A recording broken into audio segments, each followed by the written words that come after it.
Tonight, you'll sail into the forgotten world of real pirate life, where the food is rotten, the water is warm, and your captain might leave you marooned for snoring. If you enjoy these journeys into the past, I'd really appreciate a quick like, or even a subscribe. It helps our small community of quiet history lovers grow more than you know. I'm always curious where you all are listening from, so feel free to drop a comment with your location and what time it is there. It's fascinating to see our global community connecting through these stories. Now, dim the lights, maybe turn on a fan for that soft background hum, and let's ease into tonight's journey together. Imagine yourself waking up, but you are not in a soft, quiet bed. You are in a hammock, a coarse canvas sling, wedged into a dark, cramped space. The air you breathe is not fresh. It is a thick, soupy mixture of smells. The sour, pervasive stench of unwashed bodies, the damp, musty odor of wet wood and bilge water, the faint, acrid smell of stale rum, and the ever-present biting scent of salt and tar. The surface beneath you is not still. It is in constant, gentle motion, a slow, rhythmic rocking and swaying that is accompanied by a symphony of creaks, groans, and groans from the wooden timbers of the ship all around you. This is your new home. You are a sailor, a pirate, aboard a sloop in the Caribbean, sometime around the year 1718. Your journey to this hammock was likely not a matter of choice, but of desperation. You were not a man who set out to become a pirate. Perhaps you were a sailor in the Royal Navy, where you endured brutal discipline, meager pay that was often months or years in arrears, and the constant threat of the cat-o'-nine-tails for the slightest infraction. Perhaps you were a merchant seaman, your ship captured by these very pirates. They gave you a choice: join them, or be left on a deserted island, or worse. Or perhaps you were a runaway indentured servant, an escaped slave, or a man simply fleeing debt and despair on land. For most men, a pirate ship was not a first choice. It was a last resort, a desperate gamble for a man who had no other options, a man who had already been declared an outcast by the civilized world. The onboarding process was simple. You were brought before the crew. The captain, a man elected by his peers, would explain the rules of the ship, the pirate code, or the Articles of Agreement. This was a surprisingly democratic document. It laid out the rules for discipline, the division of plunder, and the compensation for injuries. Every man who joined the crew had to sign his name or make his mark on these articles. In doing so, you were renouncing your allegiance to any king or country. You were declaring yourself a citizen of this small, floating outlaw republic. You were also, in the eyes of the law, signing your own death warrant. From this moment on, if you were captured by the authorities, your fate was almost certainly the gallows. The illusion of a democratic utopia, however, quickly fades in the face of the daily reality of life at sea. Your day begins before dawn, not with a gentle awakening, but with the harsh shout of the boatswain's mate. There is no quiet morning routine.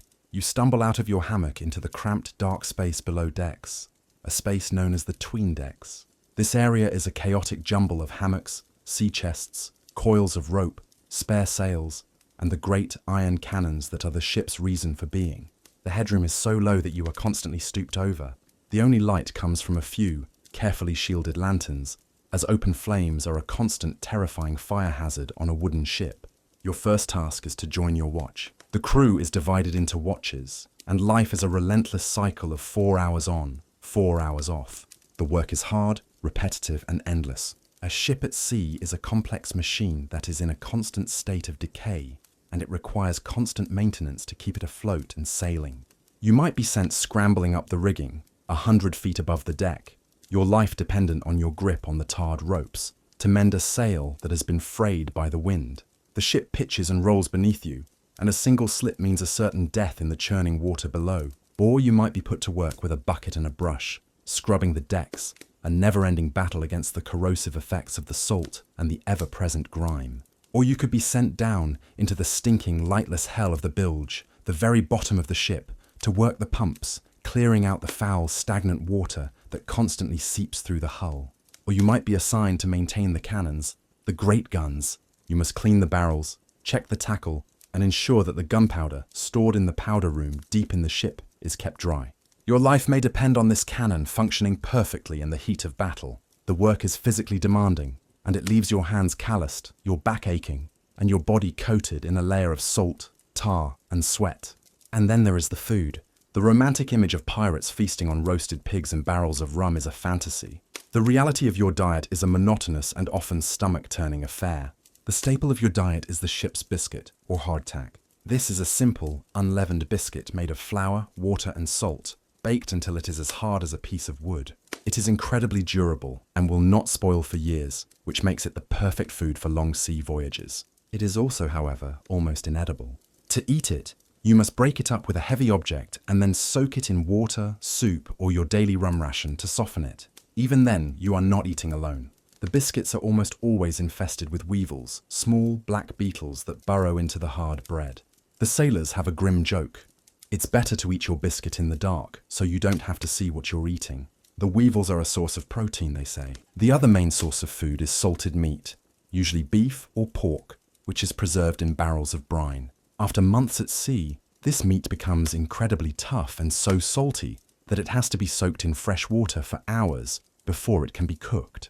The result is a stringy, tasteless substance that provides sustenance, but little pleasure. When you are lucky, when the weather is calm, you might be able to fish, and a fresh piece of tuna or dolphin is a welcome feast. And if you have recently captured a merchant ship, you might enjoy a few days of luxury, feasting on the captured ship's livestock, chickens, goats, or pigs, and its stores of cheese, wine, and fresh vegetables. But these times are rare. For the most part, your diet is a grim, repetitive cycle of hard, weevil-infested bread and tough, oversalted meat. Your water is just as bad. It is stored in wooden casks, and after weeks or months at sea, it becomes stagnant and slimy, tasting of the wood and algae. To make it more palatable, it is often mixed with your daily ration of rum. This mixture, known as grog, serves a dual purpose. The alcohol kills some of the bacteria in the water, and it provides a welcome, if temporary, escape from the misery and boredom of your daily life. Rum is the social lubricant of the ship, the fuel for a night of singing and storytelling. But it is also a source of conflict. Drunken brawls are common, and the pirate articles often have strict rules about when and how the rum ration is to be distributed, to prevent the crew from becoming too incapacitated to sail the ship or fight if necessary. This poor, monotonous diet, lacking in any fresh fruits or vegetables, inevitably leads to the great scourge of the age of sail: disease. Scurvy is rampant. This is a slow, agonizing disease caused by a lack of vitamin C. The first signs are a profound lethargy and a feeling of deep melancholy. Then your gums begin to swell, to bleed, to rot, and your teeth loosen and fall out. Old wounds, even ones that have been healed for years, mysteriously reopen. Your joints ache. Your body is covered in dark, blotchy sores, and eventually, you die in a state of extreme pain and weakness. The pirates, like all sailors of the time, do not understand the cause of scurvy, but they know its effects all too well. Dysentery, or the bloody flux, is another constant companion, a result of the contaminated water and poor sanitation. There are no proper toilets on the ship. The crew relieves themselves by using the heads, which are simply platforms at the very front of the ship, open to the sea. The conditions are incredibly unhygienic, and infectious diseases can sweep through the cramped, crowded quarters of a ship with terrifying speed. A simple cut or a wound from a splinter can become infected, and with no antibiotics and only a rudimentary ship's surgeon, often the former cook or carpenter, who practices a brutal form of medicine with a saw and a bottle of rum, an infected wound is often a death sentence. Life aboard a pirate ship is a constant, grinding war, not just against the authorities, but against malnutrition, disease, and the ever-present threat of a slow, agonizing death from causes that have nothing to do with a sword or a cannonball. Discipline, on a ship filled with outcasts and rebels, is a strange mixture of democracy and brutality.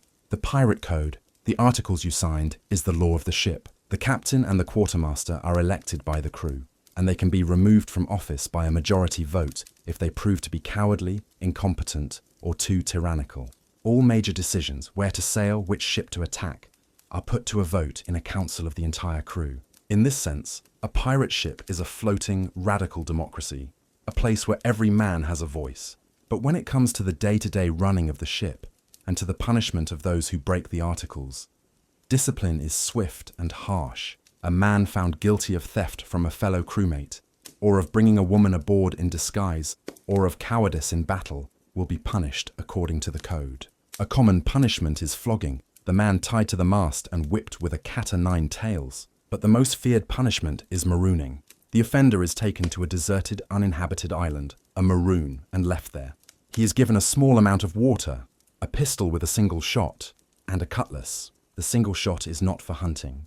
It is for him to take his own life when the loneliness and despair become too much to bear. It is a sentence of slow, solitary death. And then there is the weather. You are at the complete mercy of the elements. You learn to read the sky, to see the subtle signs of an approaching storm in the color of the clouds, in the behavior of the seabirds. A storm at sea is a terrifying, awe-inspiring event.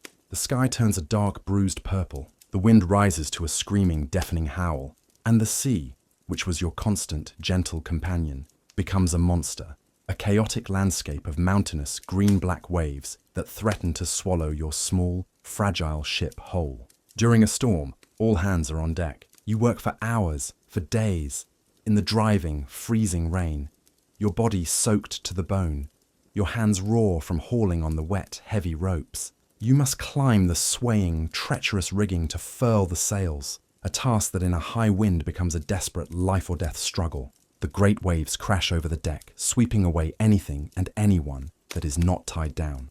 The ship groans and shudders under the strain, its timbers creaking in protest. You do not know if you will survive the next wave, the next gust of wind.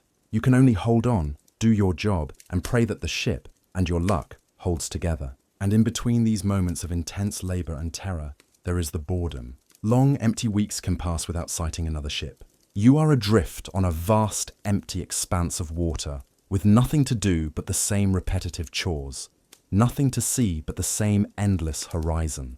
You pass the time gambling with dice made from bone, singing sea shanties, telling stories, and carving intricate designs into whalebone or wood, a pastime known as scrimshaw. But the boredom is a dangerous thing. It can lead to arguments, to fights, to a simmering resentment that can poison the atmosphere of the small, confined community. Life as a pirate, then, is not the romantic adventure of the storybooks. It is a life of constant hardship, of grinding labor, of poor food, of rampant disease, and of profound, soul-crushing boredom, punctuated by moments of extreme, life-threatening terror. It is a life lived on the very edge of human endurance. You have traded the tyranny of the Royal Navy or the poverty of the land for a different kind of servitude. Servitude to the sea, to the weather, and to the brutal, simple realities of survival. You have your share of the plunder, you have your daily ration of rum, and you have a form of freedom. But it is a harsh, unforgiving freedom, a freedom that comes at a terrible price. And as you lie in your hammock, feeling the constant, restless motion of the sea, you might wonder if you have made the right choice. But it is too late to wonder. There is no going back. The ship sails on, and you are a part of its grim, determined, and desperate crew.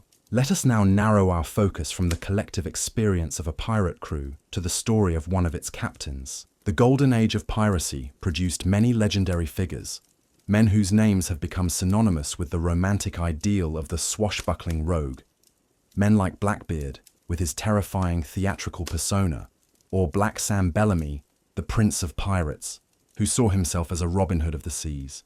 But not all pirate captains were beloved, charismatic rebels. Some were simply brutal, unstable, and deeply unpleasant men, feared not just by their enemies, but by their own crews. No one embodies this darker, more chaotic side of piracy better than Captain Charles Vane. His is not a story of romance or principle. It is a slow, grim, cautionary tale about a man whose cruelty, greed, and spectacular lack of judgment ultimately led him to a lonely end at the end of a rope. Our story begins not in a pirate haven, but in the crucible of a global conflict, the War of the Spanish Succession, which raged in the early 1700s. Like many of the men who would become the most famous pirates of the Golden Age, Charles Vane likely began his career at sea, not as an outlaw, but as a privateer. A privateer was, in essence, a legal pirate. He was a captain of a private ship who was granted a license, a letter of marque, by a government to attack and plunder the ships of an enemy nation.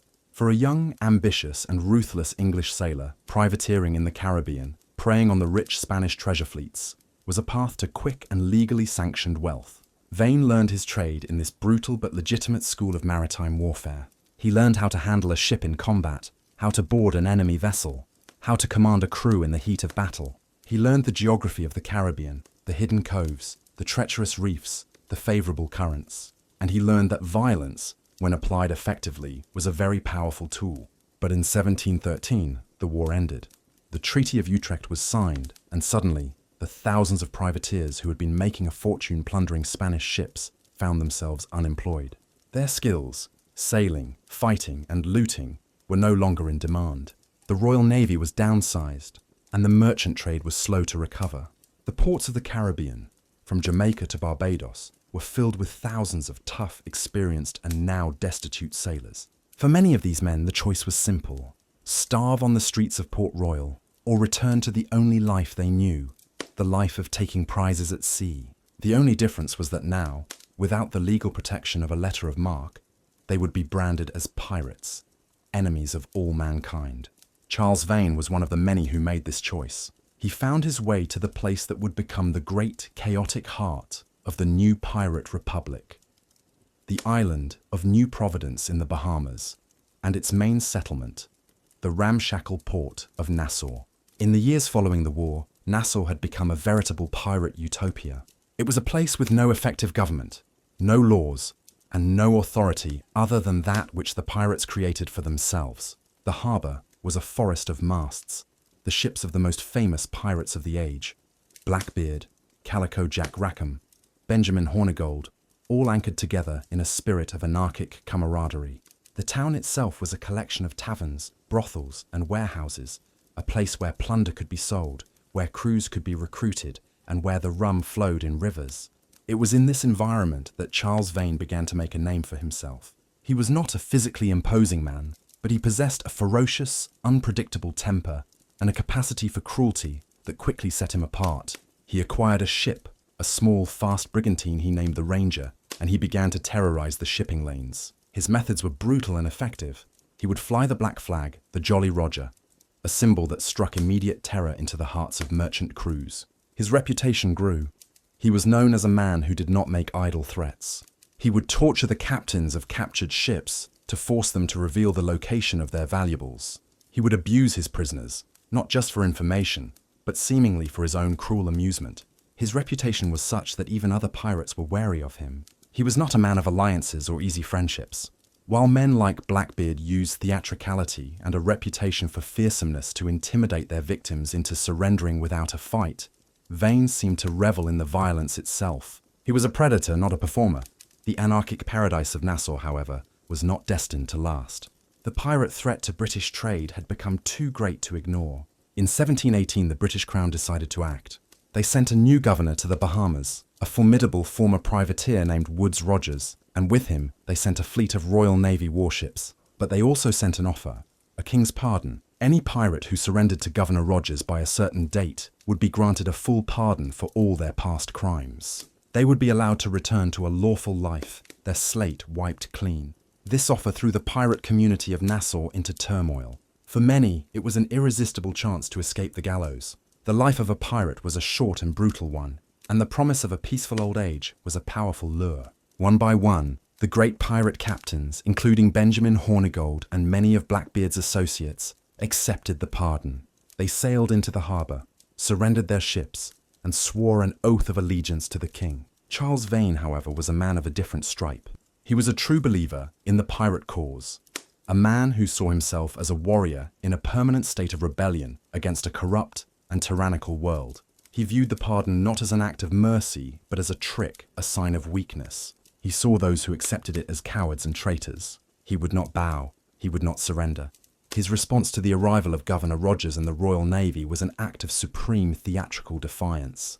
As the Royal Navy ships blockaded the entrance to Nassau Harbour, Vane prepared his own welcome. He took one of his recently captured prize ships, a large French vessel, and he turned it into a fireship. He had his crew load it with all the flammable material they could find: tar, sulphur, gunpowder. And then, in the dead of night, he had them set it ablaze and sail it directly towards the anchored warships. The scene must have been terrifying. A great, silent ship, its sails and rigging engulfed in flames, drifting like a ghost through the darkness, a floating bomb aimed at the heart of the British fleet. The Navy captains, panicking, cut their anchor cables and scrambled to get their ships out of the way. In the ensuing chaos and confusion, Charles Vane, aboard his swift brigantine, the Ranger, slipped through the blockade and out into the open sea, firing a cannon in a final defiant salute as he went. He was one of the very few captains who refused the pardon, a man who had chosen to continue his private war against the world. Now Vane was a true outlaw, a man with no allies and no safe harbor. He sailed the Caribbean, his rage and paranoia growing. His cruelty towards his captives intensified. He and his crew captured a sloop off the coast of Hispaniola. They tortured the crew, and Vane, in a fit of rage, personally killed one of the sailors. He was becoming a liability, not just to the authorities, but to the very idea of piracy itself. The pirates of the Golden Age, for all their brutality, often saw themselves as rebels, not as mindless sadists. They had a code, they had a sense of honor. Vane seemed to have neither. His downfall began with his own crew. They were hard men, outlaws themselves. But Vane's increasingly erratic and tyrannical behavior began to wear on them. He was a poor commander, often making reckless decisions that endangered the ship and the crew for little gain. He was also notoriously stingy, often keeping the best of the plunder for himself, a serious violation of the democratic principles of the pirate code. The final straw came during an encounter with a heavily armed French warship. A wise pirate captain knew when to fight and when to run. Attacking a warship was a suicidal proposition. Vane's quartermaster, a man named Calico Jack Rackham, who was a far more popular and level-headed figure, argued for discretion. He put it to a vote of the crew, as was the custom. The overwhelming majority of the pirates voted to avoid the French warship and seek easier prey. Vane was furious. He felt his authority had been challenged. He called the crew cowards. This was a fatal mistake. To question the courage of a pirate crew was an unforgivable insult. The next day the crew held another vote. This time the motion was to depose Charles Vane as their captain for cowardice. The vote was nearly unanimous. Vane, the fearsome captain, was stripped of his command. He and a handful of his loyal followers were put into a small captured sloop with a meager supply of food, water, and ammunition, and cast off. The crew of the Ranger elected Calico Jack Rackham as their new captain and sailed away, leaving their former commander to his fate. This was the ultimate humiliation for a pirate captain, to be judged and found wanting by his own men. But Vane was nothing if not resilient. He and his small, loyal crew began again, capturing a few small ships and slowly rebuilding their strength. But his luck and his judgment had finally run out. In February of 1719, his small fleet was caught in a massive hurricane off the coast of Honduras. The storm was a monster, a force of nature that made a mockery of even the most skilled sailor. Vane's ship was destroyed, thrown against a reef and smashed to pieces. Vane himself, miraculously, survived.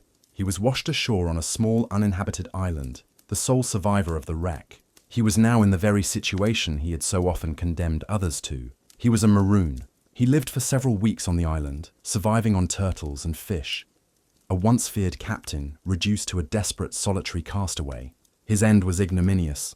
A passing ship eventually spotted him and took him aboard. Vane, hoping to remain anonymous, gave a false name. But his luck had truly turned. Also on board the ship was a man named Captain Holford, a former buccaneer who knew Charles Vane by sight. Holford immediately recognized the infamous pirate. He revealed Vane's true identity to the captain of the ship. Charles Vane was put in irons. He was taken back to Port Royal in Jamaica, the very place where his career at sea had likely begun. He was put on trial for piracy. There was no shortage of evidence against him. Dozens of witnesses, the captains and crews of the ships he had plundered, came forward to testify to his cruelty and his crimes. The trial was a mere formality. He was found guilty and sentenced to be hanged. In March of 1721, Charles Vane was taken to the gallows. He showed no remorse, no fear. He went to his death with the same defiant, sullen anger that had characterized his life. His body was then gibbeted, hung in a metal cage at a place called Gun Cay, at the entrance to the harbour of Port Royal, as a warning to all other sailors who might be tempted to go on the account.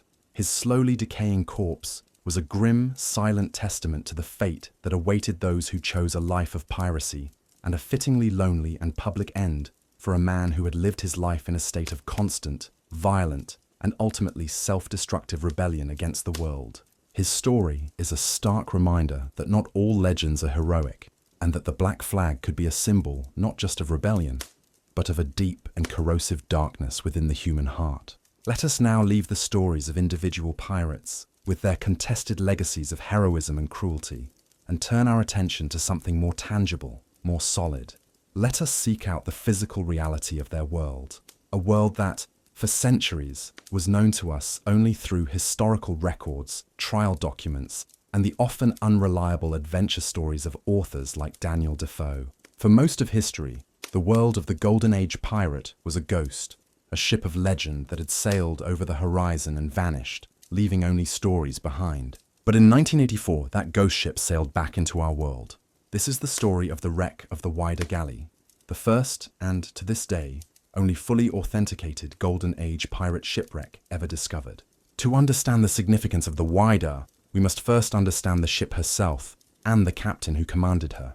The Whydah Galley was not built to be a pirate ship. She was a state-of-the-art, three-masted, square-rigged ship, launched in London in 1715. She was a marvel of naval architecture, a large, fast and powerful vessel, and her purpose was a grim and profitable one. She was a slave ship. In 1716, she embarked on her maiden voyage, part of the infamous triangular trade. She sailed from England to the west coast of Africa, laden with trade goods. There, her captain traded these goods for a human cargo. Hundreds of enslaved African men, women, and children, who were packed into the ship's hold in horrific, inhumane conditions. The Whydah then undertook the brutal Middle Passage, the journey across the Atlantic to the Caribbean. Many of her human cargo perished on this journey, their bodies unceremoniously thrown to the sharks. She arrived in Jamaica, sold the survivors of her cargo for a handsome profit, and then loaded her holds with the wealth of the New World: sugar, indigo, and vast quantities of gold and silver. It was on the final leg of her journey, sailing from the Caribbean back towards England in the spring of 1717, that her destiny was forever altered. She was sailing through the Windward Passage between Cuba and Hispaniola when she was spotted by two pirate sloops. These were the ships of Captain Samuel Bellamy, a man who would become one of the most famous, and in some ways most paradoxical, figures of the era. Bellamy was a young, charismatic English sailor who had turned to piracy. But unlike Charles Vane, Bellamy cultivated a very different persona. He saw himself not as a common thief, but as a revolutionary, a man fighting a class war against the corrupt, wealthy merchants and the tyrannical naval captains who exploited common sailors. He called himself the Robin Hood of the seas, and his crew called themselves Robin Hood's men. He famously told a captured merchant captain, "I am a free prince, and I have as much authority to make war on the whole world as he who has 100 sail of ships at sea." Bellamy's two small sloops pursued the mighty Whydah for 3 days. The Whydah was a larger and more powerful ship, but Bellamy was a skilled and determined commander. He managed to outmaneuver the slave ship, and after a running battle, her captain was forced to surrender. For Bellamy and his crew, the capture of the Whydah was the ultimate prize. The cargo of gold, silver, and ivory was a fortune beyond their wildest dreams, but the ship itself was just as valuable. Bellamy, recognizing her superior speed and firepower, decided to make the Whydah his new flagship. He transferred his crew and his cannons to the great vessel, and with a fleet that now included the Whydah and several other captured ships, he became one of the most powerful and feared pirates in the Atlantic. For a few short, glorious months, Bellamy and his crew lived the pirate dream. They sailed the coast of the American colonies, capturing ship after ship, their wealth growing with each prize. Bellamy was known for his generosity to his crew and for his relative mercy towards his captives, often releasing them unharmed after looting their ships. He was living up to his own legend as the Prince of Pirates.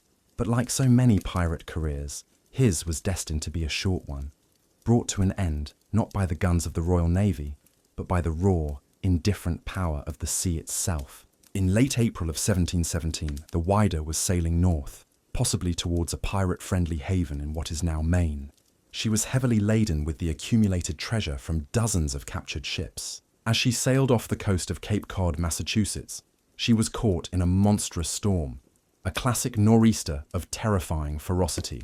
The wind shrieked at over 70 miles per hour, and the sea was a chaotic landscape of 50-foot waves. The Whydah, for all her size and strength, was no match for the storm. She was driven towards the shore, towards a treacherous series of sandbars. In the dead of night, her mainmast snapped under the strain. The great ship was now helpless, at the mercy of the waves. She was lifted up by a colossal wave and thrown, with devastating force, onto a sandbar just 500 feet from the shore. The impact was catastrophic. The ship's hull was shattered. The great vessel capsized, her heavy cannons and treasure chests crashing through her decks, and she sank almost instantly into the churning, sandy water. Of the 146 men aboard the Whydah, only 2 survived. One was a Welsh carpenter named Thomas Davis, who managed to cling to a piece of wreckage. The other was a Mosquito Indian navigator named John Julian. The rest of the crew, including Captain Black Sam Bellamy, went down with their ship. Their dreams of a pirate utopia drowned in the cold, violent waters of the Atlantic. The greatest pirate treasure ever amassed was lost, buried beneath the sand and the waves.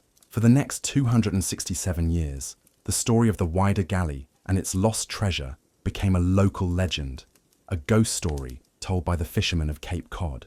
Many treasure hunters searched for the wreck, but the shifting sands of the Cape and the violent coastal weather kept the ship's secrets safe. It was not until 1984 that a young underwater explorer and archaeologist named Barry Clifford, who had been obsessed with the story since he was a boy, finally found it. Clifford used historical maps and survivor accounts to narrow down the search area, and then, using sophisticated magnetometers that could detect large metal objects beneath the sand, he found a promising signal.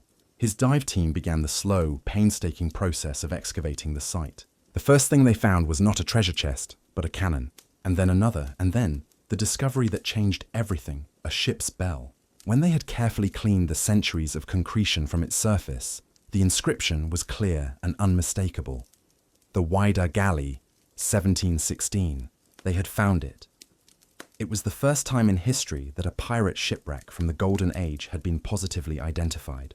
The discovery of the Whydah was more than just a treasure hunt. It was an archaeological revelation. It was a time capsule, a perfectly preserved glimpse into the real day-to-day world of an 18th century pirate crew.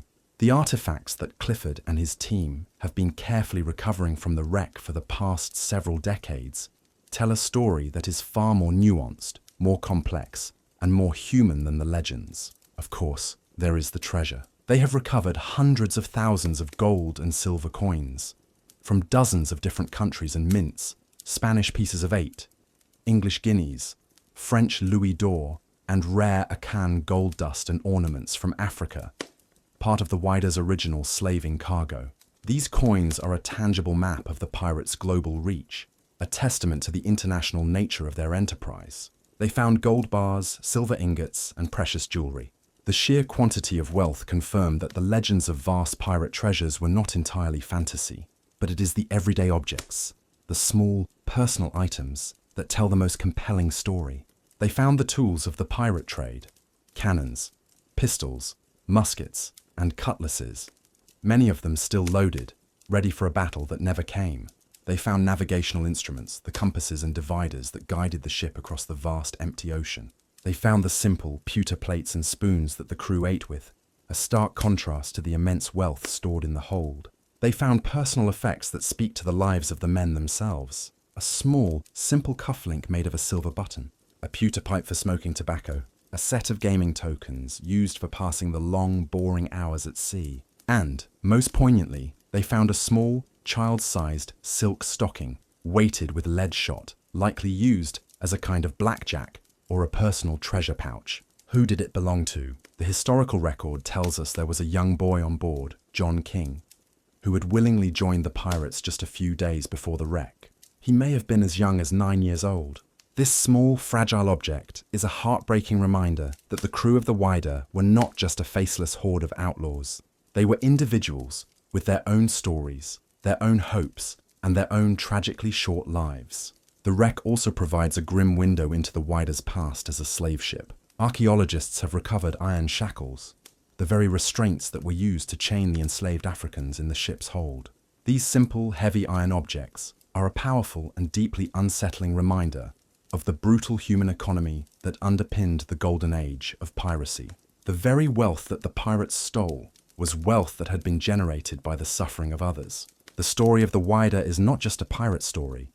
It is a story of the complex, interconnected, and often brutal world of the 18th century Atlantic. Perhaps the most haunting and mysterious discovery of all came in the year 2018. Encased in a large concretion, a hard mass of sand and metal, the dive team found a collection of human bones. Next to the bones was a pistol. Using forensic and historical analysis, They were able to identify the pistol as belonging to Captain Samuel Bellamy himself. The bones were those of a man, and they were found in the area where the captain's quarters would have been.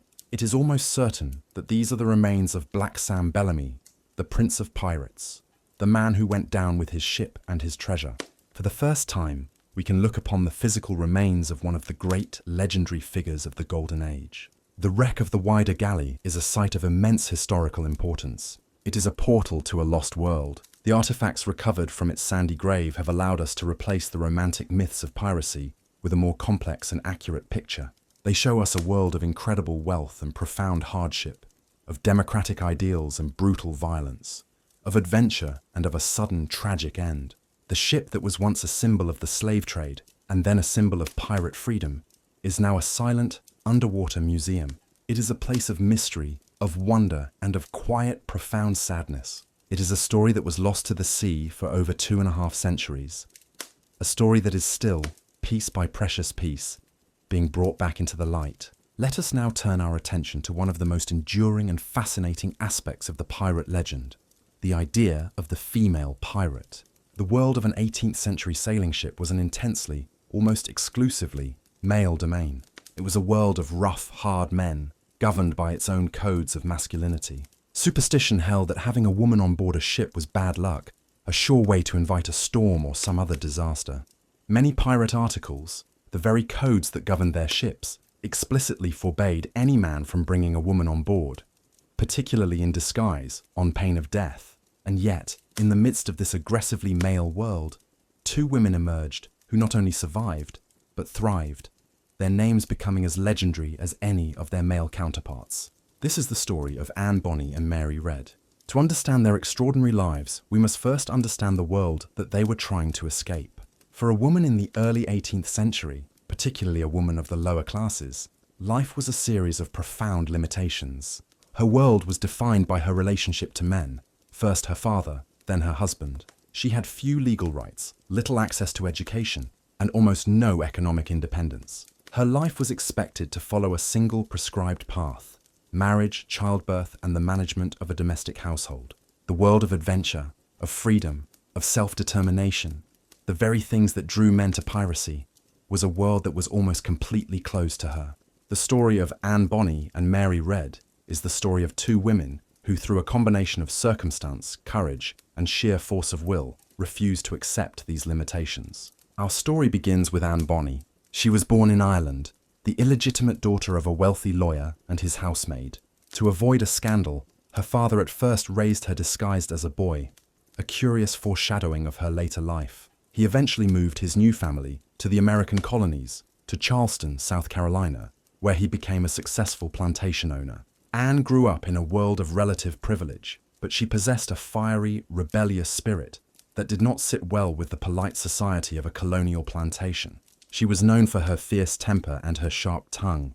The legends, recorded in Captain Charles Johnson's famous book, A General History of the Robberies and Murders of the Most Notorious Pirates, which is our primary, if often sensationalized, source for their lives, claim that she once beat a man so badly for making unwanted advances that he was bedridden.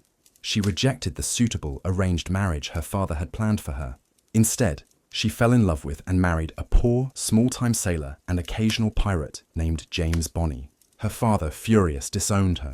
Anne, cut off from her family's wealth and likely bored with her feckless husband, left Charleston with him and sailed for the one place in the world where a person could go to reinvent themselves: the great pirate haven of Nassau in the Bahamas. It was here, in the chaotic, rum-soaked world of the Pirate Republic, that Anne Bonny truly found her element. She left her husband and began a love affair with one of the most flamboyant and successful pirates in the port, a man named John Rackham, better known as Calico Jack, for his love of brightly coloured calico clothing. Rackham was a charismatic, if not particularly brilliant, pirate captain. He was captivated by Anne's beauty, her intelligence, and her fierce, independent spirit. She became his partner, his equal, not just his lover. She began to sail with him on his ship, the Revenge. At first, she may have kept her gender a secret from the crew, dressing and acting as a man.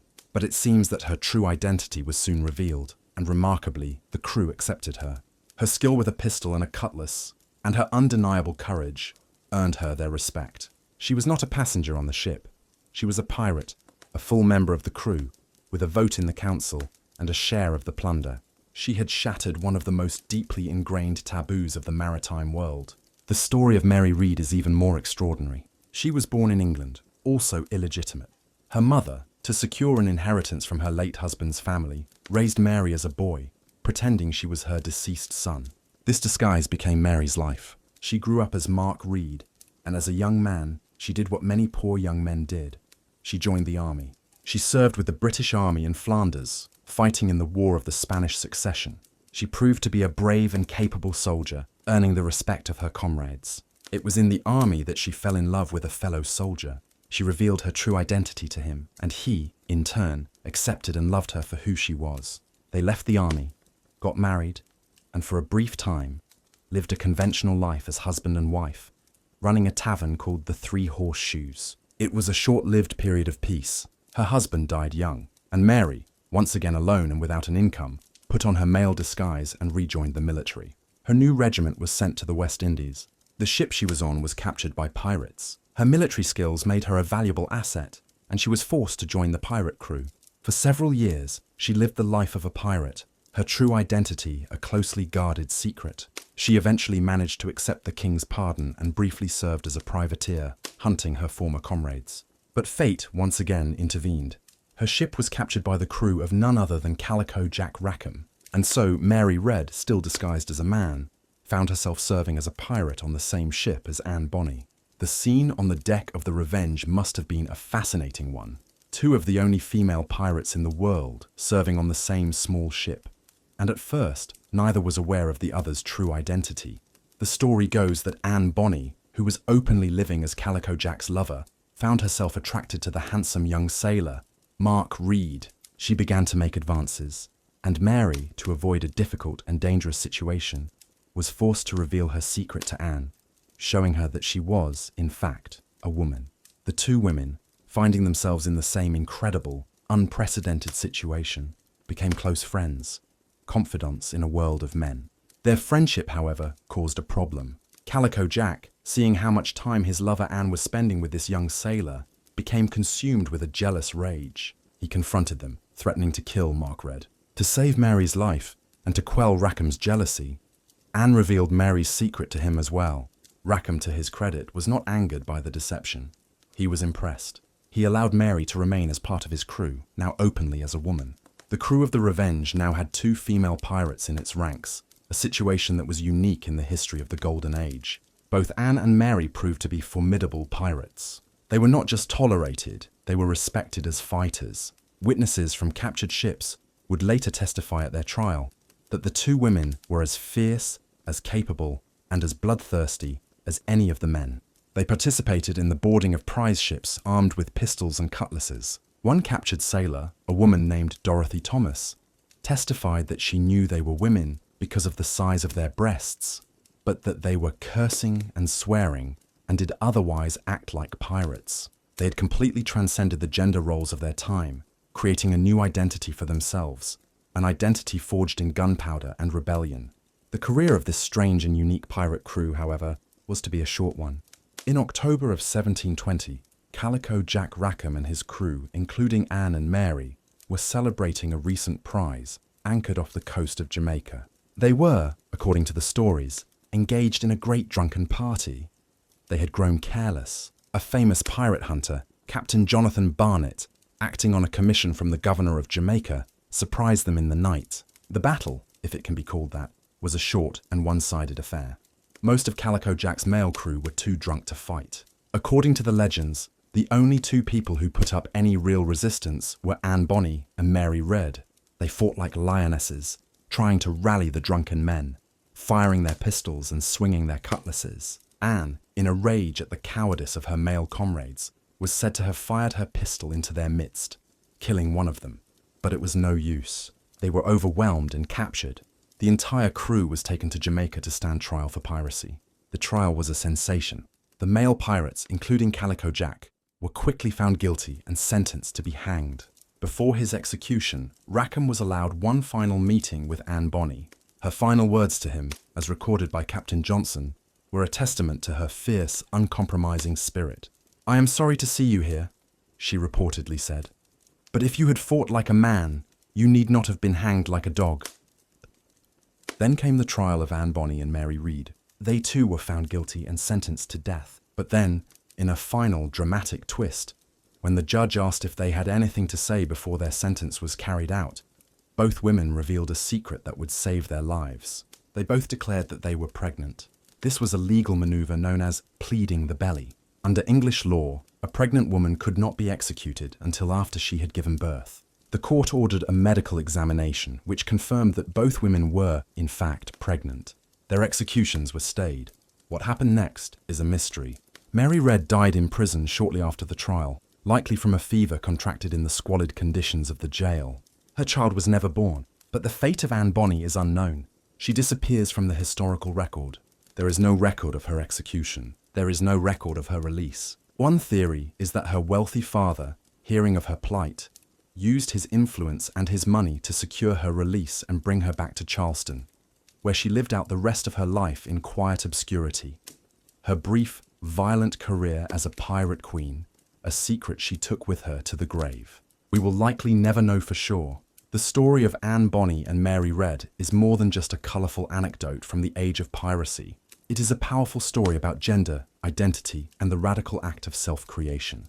In a world that offered them almost no freedom, they seized it for themselves. They rejected the roles that society had written for them and wrote their own, with a pistol in one hand and a cutlass in the other. Their story also gives us a glimpse into the larger, often hidden world of women in the pirate age. While they were the only two known to have served as combatants on a pirate ship, women were a vital and often overlooked part of the pirate ecosystem. In the port towns like Nassau and Port Royal, women ran the taverns and the brothels. They acted as fences for stolen goods. They were smugglers, and they were the lovers, wives, and partners of the pirates themselves. They were the shore-based infrastructure that made the pirate life possible.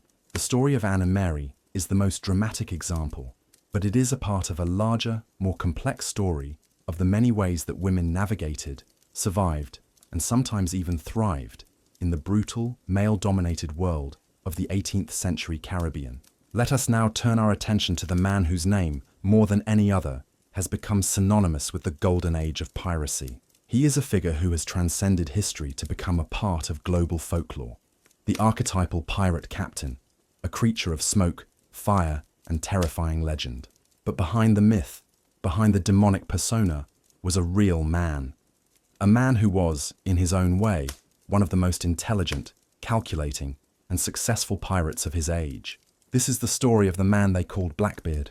His real name was likely Edward Teach, or possibly Thatch, and like so many pirates, his early life is shrouded in almost complete obscurity. He was likely born in Bristol, England, around the year 1680, a bustling port city with a long and storied maritime tradition.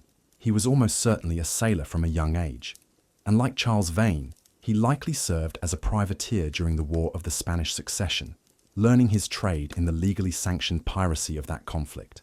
He was literate, which was unusual for a common sailor of the time, suggesting he may have come from a respectable, if not wealthy, family. But whatever his origins by the end of the war, he was just another experienced, unemployed, and dangerous sailor in the ports of the Caribbean. He found his way to the pirate haven of Nassau and joined the crew of the famous pirate captain Benjamin Hornigold. Hornigold was one of the founding fathers of the Bahamian Pirate Republic. A skilled and respected commander, Teach served under him as a loyal subordinate for several years, learning the craft of piracy from one of its masters. He proved to be a capable and courageous pirate, and Hornigold eventually gave him command of his own captured sloop. For a time they sailed together, a formidable pair, terrorizing the shipping lanes. But Hornigold was a man of a certain peculiar principle. He considered himself a patriot, a rebel against the Spanish, but he refused to attack English ships. As the opportunities for plundering Spanish vessels dwindled after the war, his crew grew restless. They wanted to take any prize regardless of its flag. In late 1717, Hornigold's crew voted to depose him as their captain. He would later accept the king's pardon and become a pirate hunter. Teach, however, did not share his former captain's scruples. He was a pragmatist. A ship with a valuable cargo was a ship worth taking no matter what flag it flew. He took command of his own crew and set out to make his own legend. His first step was the capture of a large French slave ship, the Concorde, off the coast of the island of St. Vincent.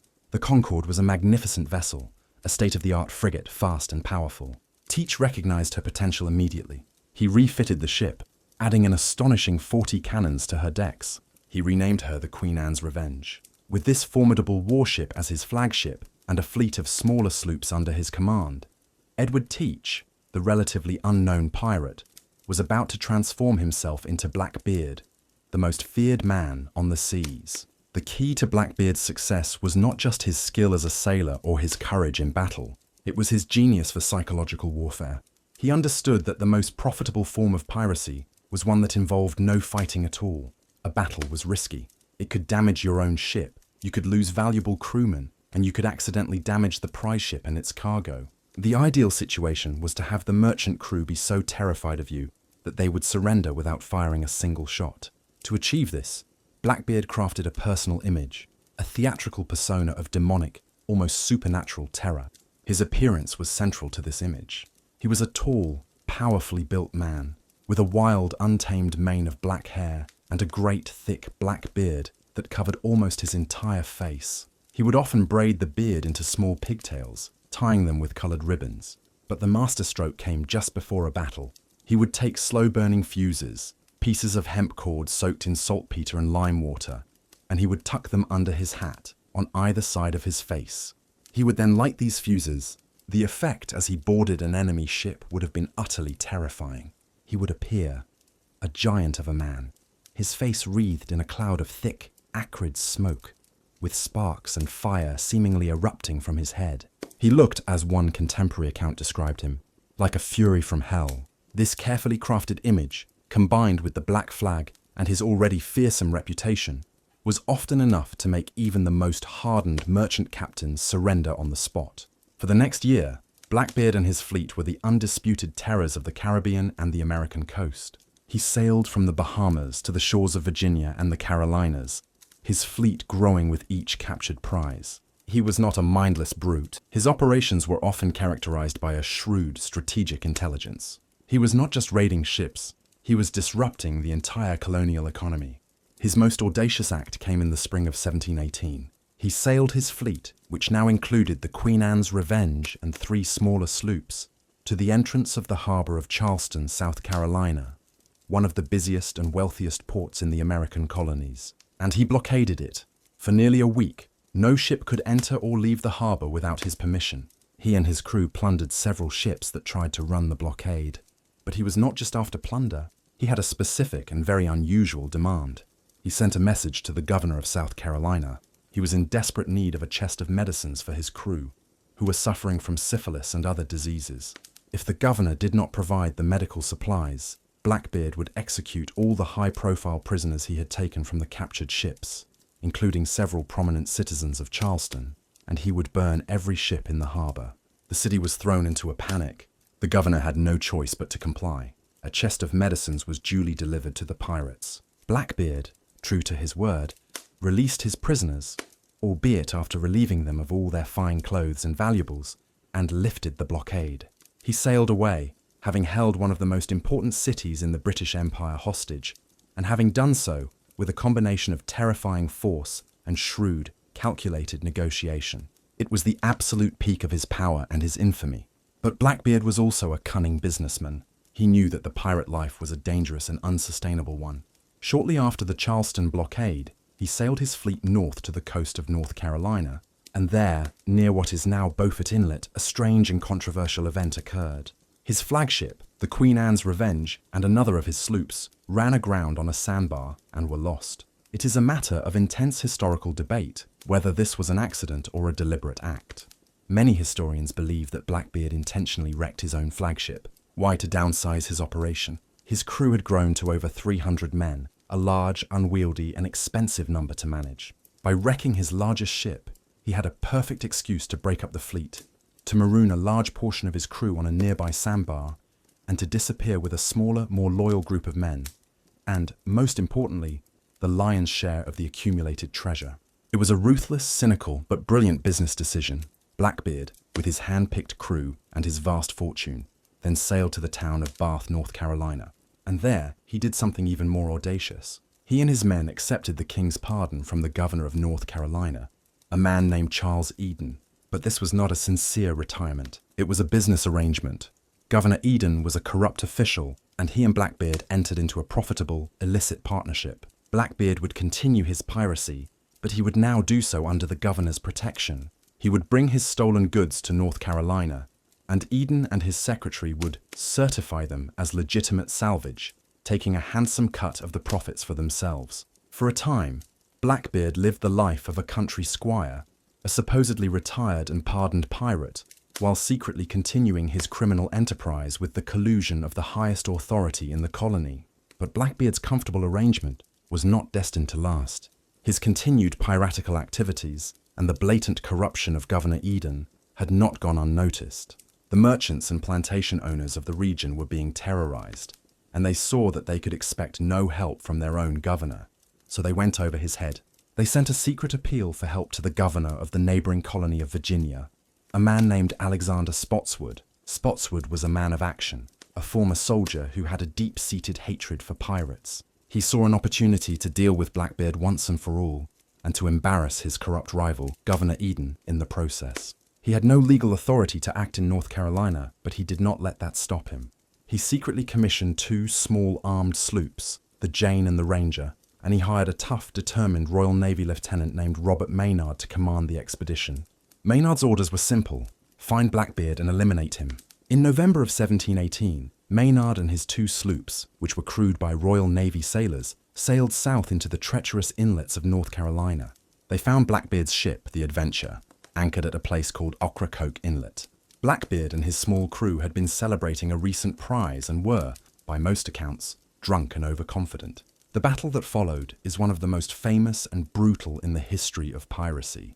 Maynard's sloops were smaller and had no cannons, a fact that Blackbeard initially mocked. But Maynard had a plan. He kept most of his men hidden below decks. As Blackbeard's ship, the Adventure, fired a devastating broadside of cannon fire that swept across the deck of Maynard's sloop, Maynard ordered his men to stay down.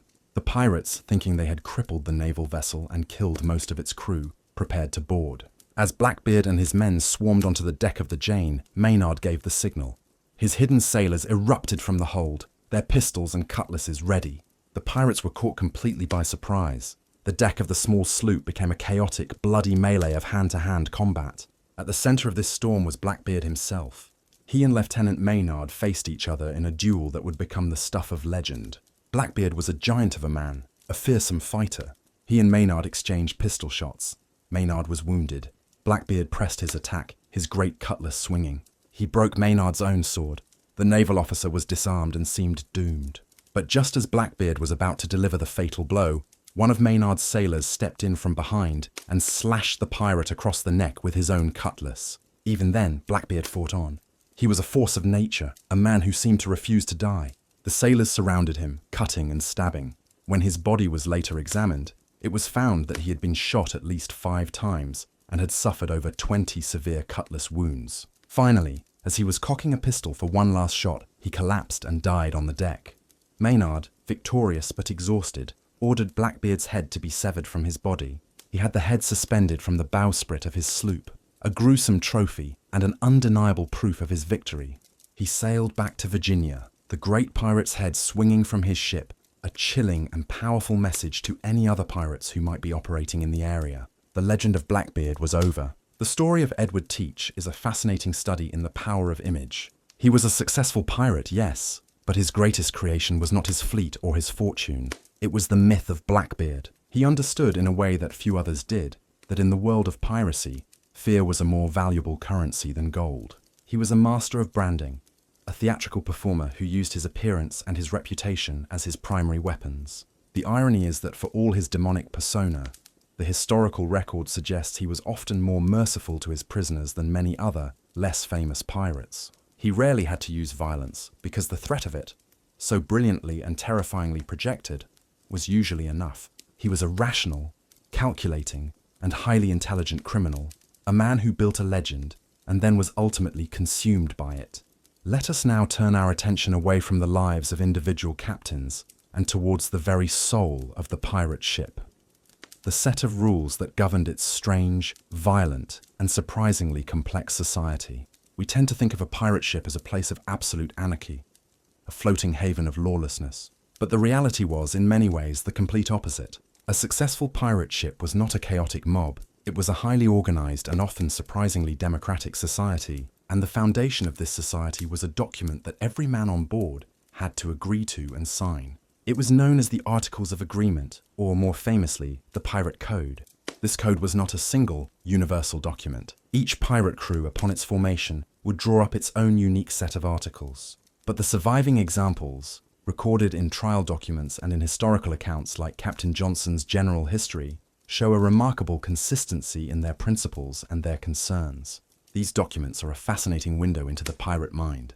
They reveal a world that was, at once, brutally pragmatic, fiercely egalitarian, and deeply concerned with the concepts of justice and fairness, at least as they applied to the members of their own outlaw community. Imagine yourself as a new recruit on a pirate vessel. Before you are fully accepted as one of the crew, you are brought before the assembled company. The quartermaster, an officer elected by the crew who is responsible for discipline and the division of plunder, unrolls a piece of parchment. He reads the ship's articles aloud. These are the laws you will live by, and the consequences for breaking them. At the end of the reading, you are asked to make your mark, or to sign your name if you are literate, upon the document. This is more than a simple contract. It is an oath. You are swearing your allegiance, not to a king or a country, but to the ship and to the men who sail with you. The first and most important principle enshrined in almost every pirate code was the democratic election of the ship's officers. The captain was not a man of noble birth, nor was he appointed by a distant authority. He was chosen by a majority vote of the crew. His power was absolute in the heat of battle and during a chase, when a single, decisive command was essential for survival. But in all other matters, his authority was limited. He was, in essence, a president, not a king. If he proved to be a coward, or if he was too tyrannical, or if he simply lost the confidence of his men, he could be removed from office by another majority vote. This was a radical departure from the rigid hierarchical structure of the Royal Navy and the Merchant Marine, where the captain's word was law, and his authority was often maintained through the brutal application of the lash. The pirates, many of whom were refugees from just such tyranny, were determined to create a society where they would never again be at the mercy of a single, all-powerful commander. The other key elected officer was the quartermaster. While the captain commanded in battle, the quartermaster commanded in peace. He was the voice of the crew, the man responsible for maintaining day-to-day discipline, for settling disputes between crewmen, and most importantly, for ensuring the fair and equitable distribution of all plunder. He was the guardian of the code. The division of power between the captain and the quartermaster was a brilliant system of checks and balances, designed to prevent any one man from accumulating too much authority. The articles were obsessed with the concept of fairness, particularly when it came to the division of loot. After a prize ship was taken, the plunder was brought aboard the pirate vessel and laid out for all to see. It was then divided into shares. The code would specify exactly how this division was to be made. A typical code, like that of the pirate captain Bartholomew Black Bart Roberts, stipulated that the captain and the quartermaster would receive 2 shares each. Other key officers, like the master gunner or the boatswain, would receive 1.5 shares, and every other man on the ship, from the most experienced veteran to the newest recruit, would receive 1 full share. This was a profoundly egalitarian system. On a privateering ship or a naval vessel, the owners and the high-ranking officers would take the vast majority of the prize money, leaving only a pittance for the common seamen who had risked their lives to win it. On a pirate ship, every man was a shareholder in the enterprise, and the distribution of the profits was, by the standards of the day, incredibly fair. This system was a powerful incentive for men to join the pirate life, and it was a key factor in maintaining morale and unity among the crew. The articles were also a form of social insurance, a primitive but effective welfare system for a community of men engaged in a very dangerous profession. They contained a detailed schedule of compensation for injuries sustained in battle. A man who lost his right arm might be awarded 600 pieces of 8. The loss of a left arm might be worth 500. The loss of an eye, 100. These were enormous sums of money, a recognition of the sacrifice a man had made for the good of the community. A man who was maimed in battle would not be cast aside.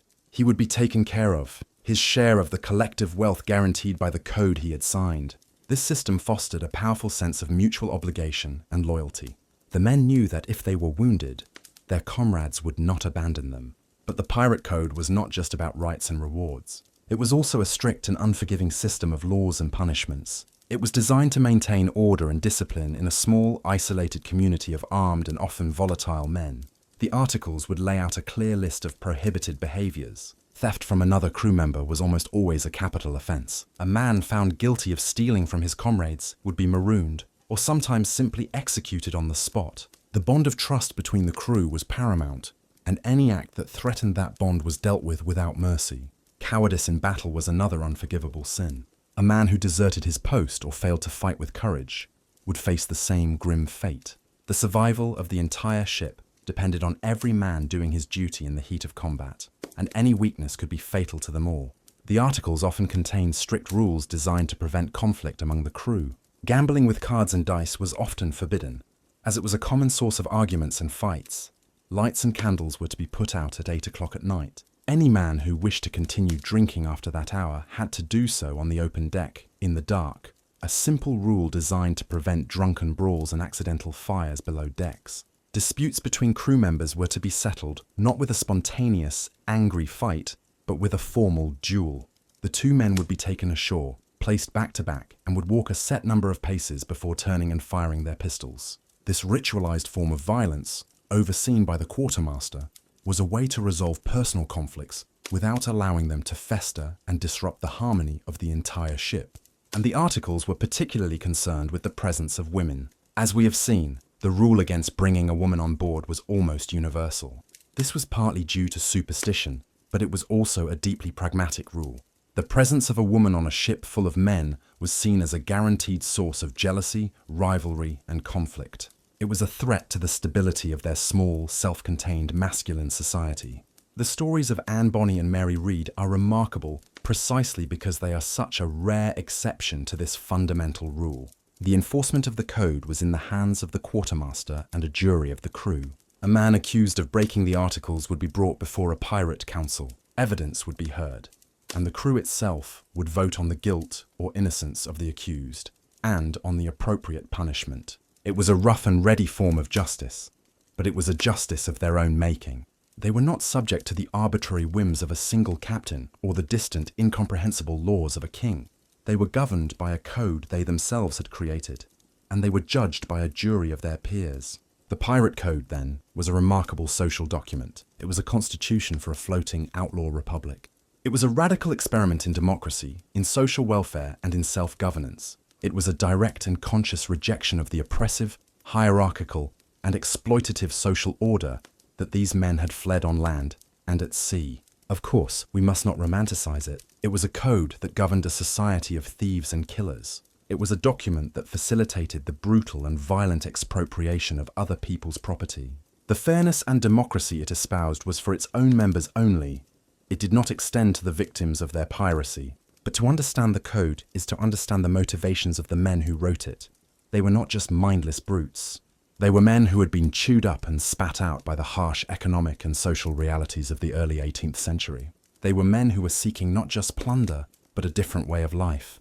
They were seeking a world where a man was judged not by his birth or his station, but by his courage and his skill. A world where he had a voice, a vote, and a fair share of the profits of his own labor. In the articles of their ships, in these strange, brutal, and yet deeply idealistic documents, they created, for a brief, fleeting moment, the kind of society they could not find anywhere else in the world, and they were willing to fight and to die to defend it. Let us now pull back our focus from the specific details of a pirate's life, the ships, the captains, the codes, and take a wider, more contemplative view.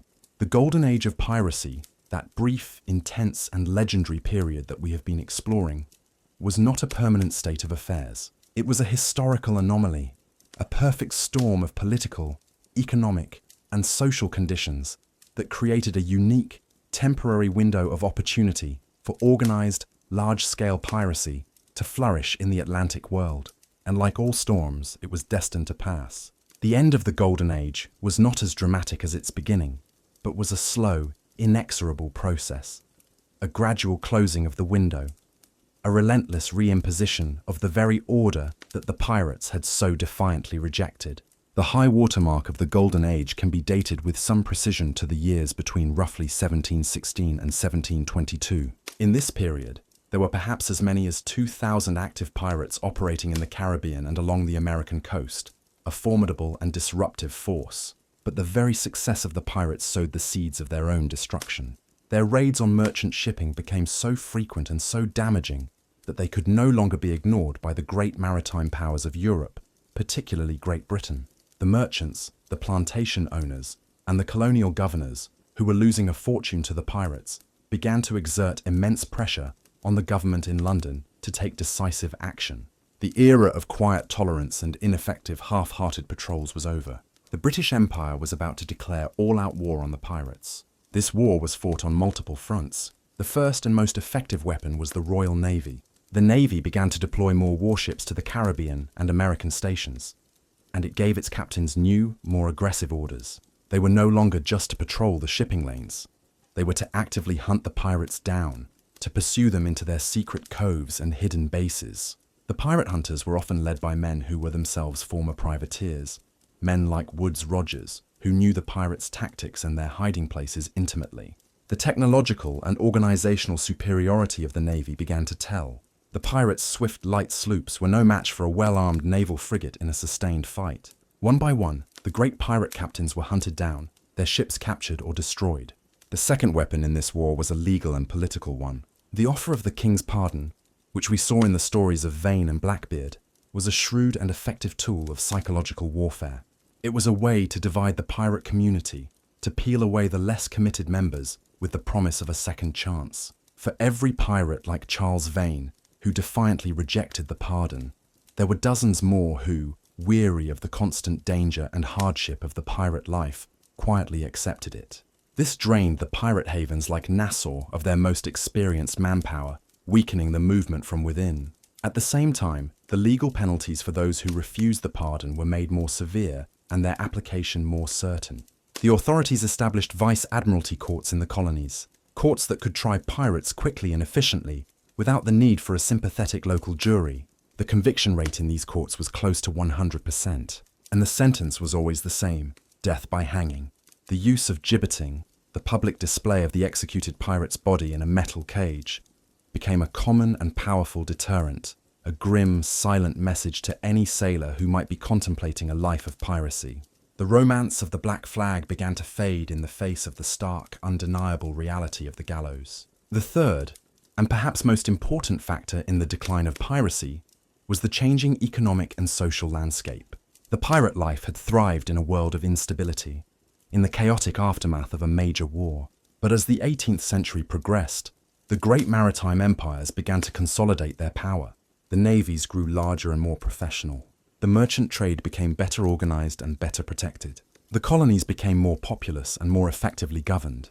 The wild, lawless frontiers of the sea, the spaces where piracy could flourish, began to shrink. The world was becoming a more orderly, more controlled, and less hospitable place for outlaws. The pirate havens themselves were systematically eliminated. Governor Woodes Rogers, after driving out Charles Vane, successfully fortified Nassau, turning it from a pirate republic into a respectable British colonial outpost. The pirates lost their safe harbours, their places to repair their ships, to sell their plunder, and to recruit new men. They were forced to operate from more remote, less convenient bases, constantly on the run. The pirate life, which had once been a viable if dangerous alternative to the established order, was becoming an increasingly desperate and unsustainable one. By the mid-1720s, the Golden Age was effectively over. The last of the great pirate captains, men like Bartholomew "Black Bart" Roberts, whose career was a final, spectacular blaze of glory, had been killed or captured. The black flag, which had once been a symbol of a powerful and defiant movement, was now a rare and fleeting sight. Piracy, of course, would continue to exist, but it would revert to what it had always been before this brief, anomalous period. A small-scale, opportunistic crime, not a grand, organized challenge to the global order. So what, then, is the legacy of this brief, violent, and extraordinary period? On the surface, it might seem that the pirates failed. Their republic in Nassau was destroyed. Their rebellion against the established order was crushed. Their dream of a life of freedom and fortune almost always ended in a watery grave or at the end of a rope. But to see their story as one of simple failure is to miss the deeper, more subtle ways in which their legacy has endured. The pirates of the Golden Age, for all their brutality, were the creators of a unique and radical social experiment. On their ships, they forged a new kind of society, a multicultural, multiracial, and surprisingly democratic community. A pirate crew was one of the few places in the 18th century world where a black man could be treated as a social equal to a white man, where a common sailor had a vote and a voice, and where the spoils of labor were distributed with a degree of fairness that was almost unheard of on land.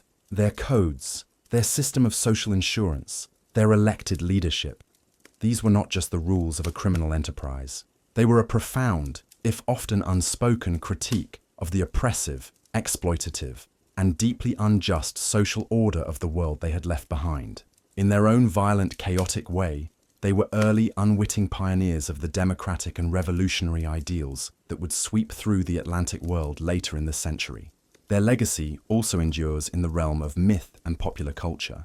The image of the pirate, the swashbuckling, rebellious, freedom-loving rogue, has proven to be an incredibly powerful and enduring one. Almost immediately after the Golden Age ended, the stories of the pirates began to be romanticized, sanitized, and turned into adventure tales. Books like Captain Johnson's General History, while based on fact, were also filled with sensationalized and often fictionalized accounts that turned men like Blackbeard and Calico Jack into larger-than-life folk heroes.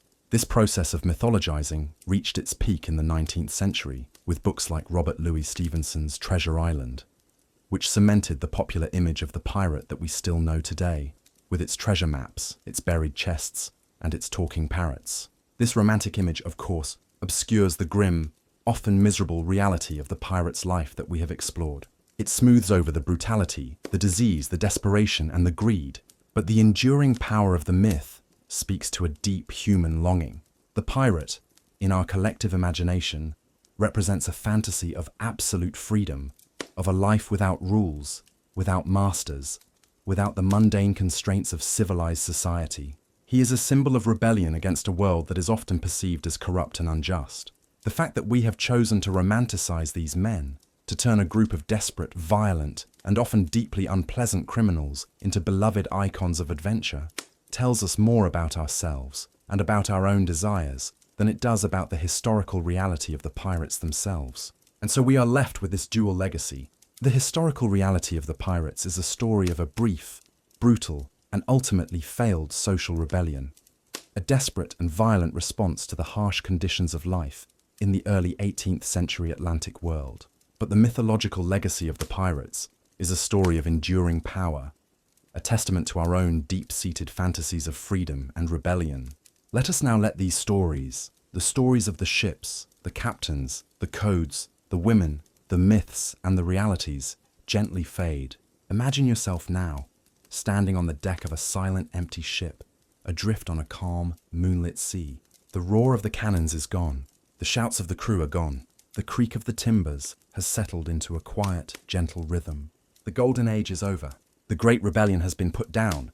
The world has moved on. All that is left is the sea. The vast, deep, and silent ocean, which was the stage for this brief, violent drama, and which now holds the bones of the ships and the men who sailed them.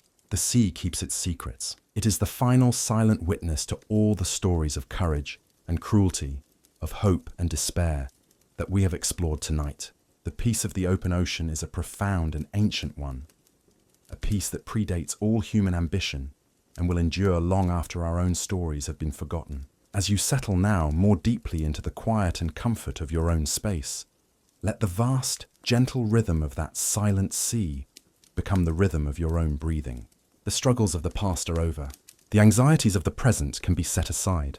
There is nothing required of you now but to rest. Let the final, gentle swell of the ocean carry you away from these distant shores, away from these stories of fire and water, and into the deep, quiet, and peaceful harbor of sleep.